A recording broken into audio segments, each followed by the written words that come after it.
Do you need to spice things up? In the kitchen, I mean. Because let's be real, this is a nightmare. It's confusing, can be a little overwhelming, and most of it's just going to sit in your cupboard until it becomes a flavorless dust. So today, I'm going to go over 9 essential seasonings and spices that you need in your pantry without the confusion and the hassle. Number 1, salt.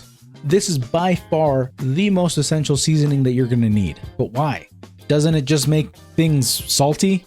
Well, yeah, but using it correctly brings out the flavor in food. Whether it's a steak, potatoes, or even something sweet like ice cream. Think of salt as a flavor enhancer. And to be honest, most people under-salt their dishes when they're cooking. Sometimes a pinch of salt is enough, but if your food is tasting a little bland, it usually needs a little bit more of this. Now, you can always add more salt to your food. You can't take away if you've already added too much. Add a little at a time until it reaches your liking. Number 2, pepper. This adds a foundational heat and like a sort of woody aroma to your food. And so you can obviously use this to season meats or put it in a sauce of some sort. And you can always add it towards the end of cooking to really bring that aroma of the pepper out. Because as we've learned, smell is just as important as taste when it comes to eating. Now, I would recommend to get actual peppercorns and find a grinder somewhere over the pre-ground pepper, which is kind of just like sawdust. Freshly cracked pepper still has some of those essential oils in the peppercorns that bring out that nice flavor and scent. Number 3, smoked paprika. Now, this adds a really nice, vibrant red color to your food, and it's kind of a cheater's way of giving your food a smoky flavor. This is perfect for things like dry rubs on chicken or pork, or putting it in a chili or some potatoes or something. Now, the smoked paprika is a little different from just your regular paprika, as the smoke will have more flavor, and the regular paprika is going to be more for just added color.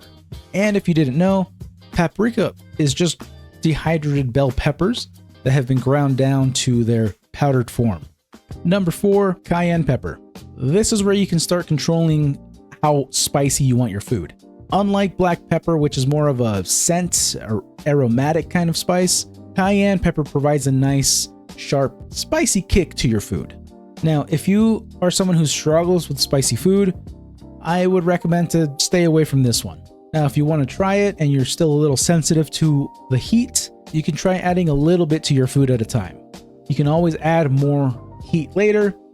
Just like salt, you can't necessarily take it away if you already added too much. Number 5, garlic powder. Garlic powder provides a nice, savory, umami flavor to your food. It's a little sweeter and not as aggressive as fresh garlic. Not to mention, it's a lot more convenient than having to mince your own garlic.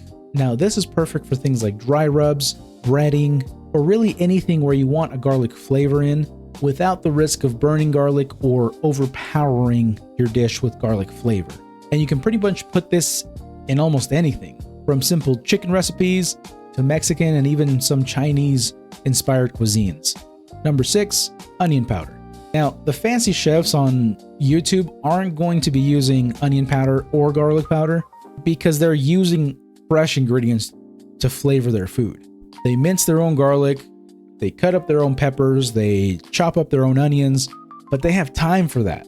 And you probably don't. So these powders are easy to use and add that classic onion and garlic flavor to your dishes. Now, if a dish that you're cooking feels like it's missing something and you've already added salt, it usually needs a little bit of onion powder.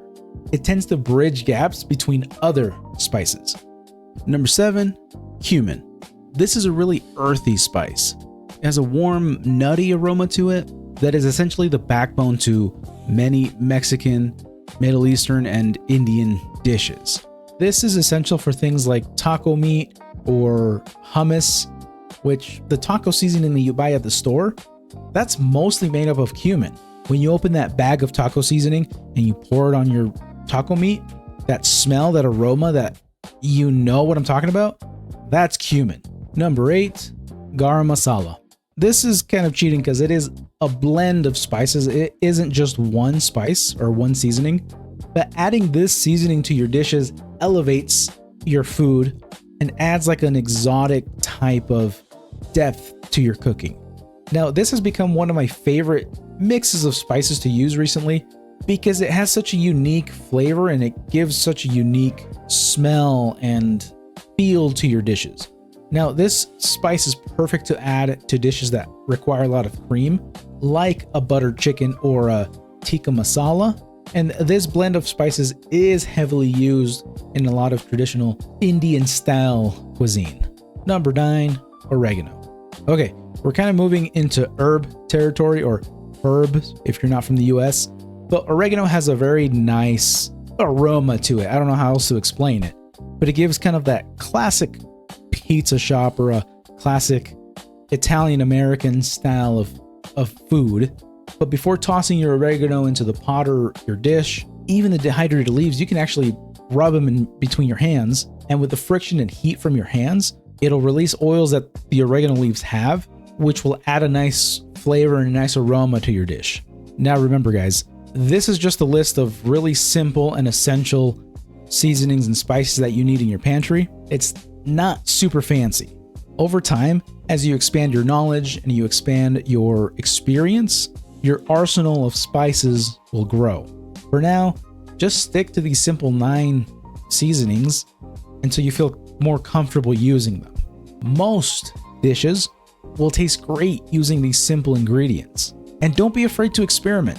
These spices and seasonings are meant to be mixed together. For example, instead of getting a prepackaged taco seasoning mix, make your own.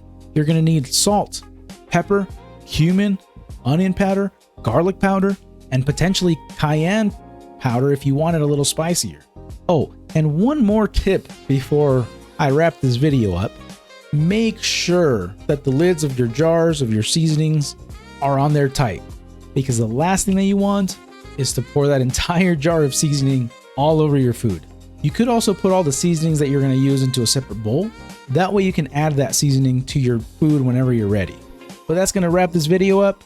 Let me know in the comments what your favorite spices are and if you would add any to this list. Thank you for watching, and I'll see you on the next one.